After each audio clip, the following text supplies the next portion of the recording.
E os primeiros a saírem do Fortaleza são o volante Paul Fernandes, o lateral esquerdo Felipe Jonathan e o zagueiro Tite. Vamos falar sobre essa reformulação no elenco do Fortaleza? É isso, meus amigos, mas antes deixa eu pedir seu like, seu joinha, sua curtida que ajuda demais, fortalece demais aqui o canal pra gente seguir firme e forte falando do futebol cearense. E se você ainda não se inscreveu no canal, por favor, se inscreva, porque aí é que você vai me ajudar. Clique no sininho para receber as notificações. Tem cada entrevista massa no Que Podcast, hein? Vamos lá, meus amigos, vamos lá. Vamos falar sobre essa reformulação do elenco do Fortaleza. Como a gente já tinha falado no sábado, né? O Paul Fernandes não iria, né, ficar de jeito nenhum no Fortaleza. A tendência era rescisão de contrato. E o Marcelo Paes anunciou a rescisão de contrato do Paul Fernandes. Paul Fernandes, que por incrível que pareça, como o próprio Paes falou, né, no anúncio, no pronunciamento oficial, de que uma atitude rara, né, ele abdicou de 1 ano e meio de contrato, né, e deixou o Fortaleza.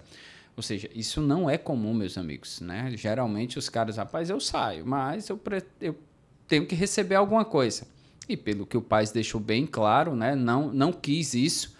Seguiu em frente, né? Eu acho que isso só mostra a atitude grande do Paul Fernandes.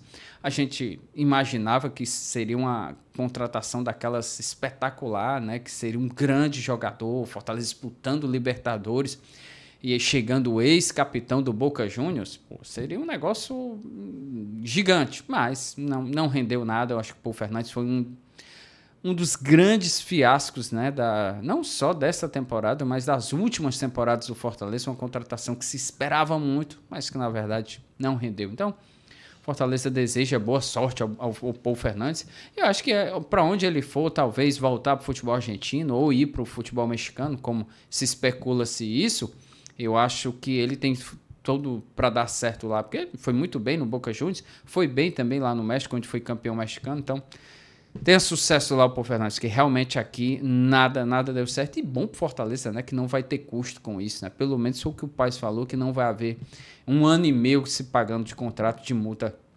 rescisória.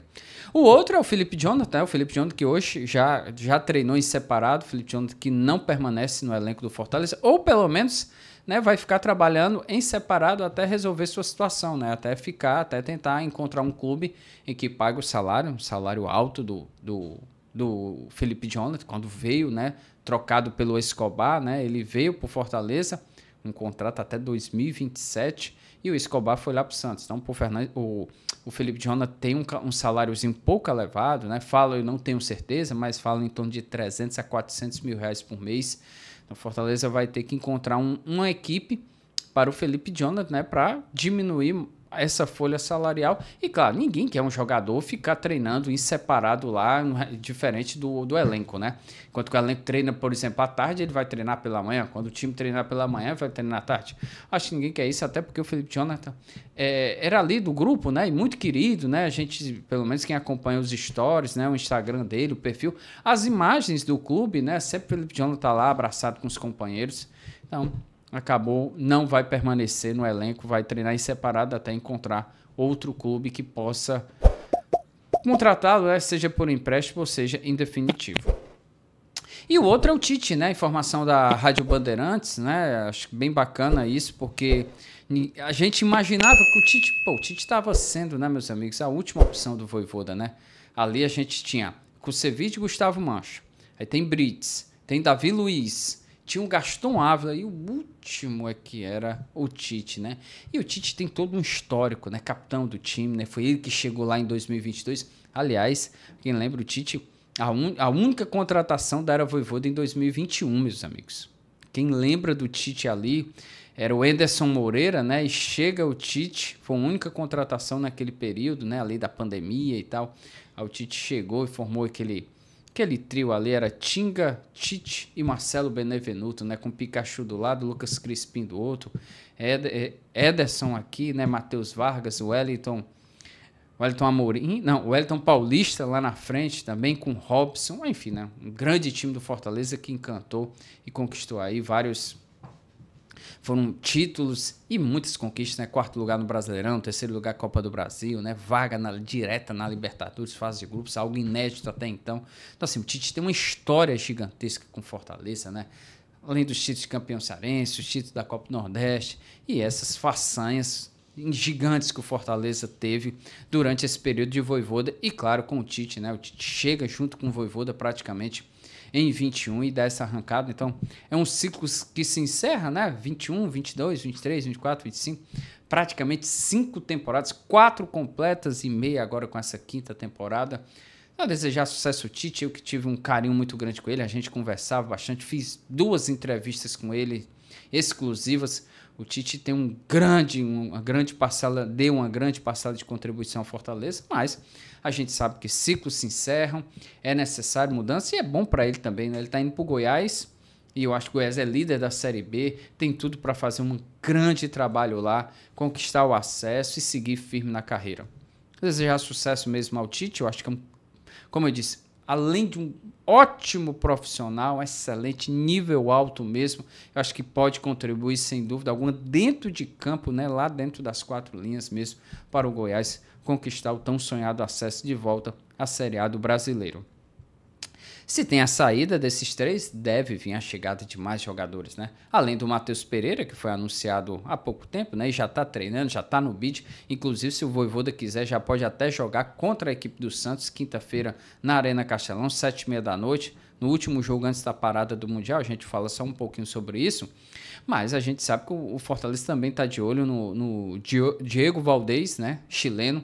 E aí, meus amigos, eu quero ouvir o comentário de vocês, se vocês puderem deixar aí nos comentários, além, obviamente, das saídas, mas dessa chegada do Diego Valdez. Porque é o seguinte, é um jogador de 31 anos, chileno, estava lá no México, e o Fortaleza pagar cerca de 15, 16 milhões de reais, eu acho puxado, viu? Com sinceridade, 3 milhões de dólares, eu acho forte. Eu acho muito forte mesmo o Fortaleza pagar para um jogador que, assim, é bom jogador da seleção chilena, eu acho que tem suas qualidades, tem suas boas características. O Fortaleza está precisando de jogador desse. Entenda, eu não sou contra a contratação dele, eu só achei o valor um pouco alto, porque o próprio Paes disse que o Fortaleza vai brigar para não cair. Então, assim, se vai brigar para não cair é porque corre o risco de cair. E você gastar uma fortuna dessa, 3 milhões de dólares, né? Cerca de 19 milhões, 18 milhões de reais, para um jogador que você não tem a certeza se vai se adaptar logo nesse início, né? E aí o Fortaleza, se a gente pensa que pode cair, como é que você fica com um jogador desse caríssimo na Série B? Enfim, claro que se a gente está pensando no pior, mas tem o outro lado, né? Claro que tem tudo para dar certo e tal, expectativa. Fortaleza contratou, mas Fortaleza já trouxe Davidson, lá em cima o valor. Davi Luiz, lá em cima o valor. O Fernandes se desfez, agora é verdade. Trouxe Gaston Ávila, valor lá em cima. A gente ainda está vendo se vai ser emprestado ou não.